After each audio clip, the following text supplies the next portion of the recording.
Tog'a degan insonga ta'rif beringchi. Tog'a kim siz uchun? Tog'a deganni uyiga borsang, tirik chiqsang baxting. U yoqda umuman mumkin emas degan narsa yo'q. Liboy narsani yesang ham bo'ladi, liboy ishni qilsang ham bo'ladi, sastoyaniyang ko'tarsa bo'ldi.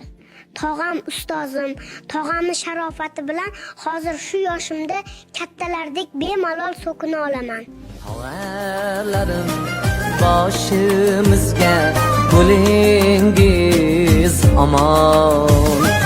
Ota degim keladi sizni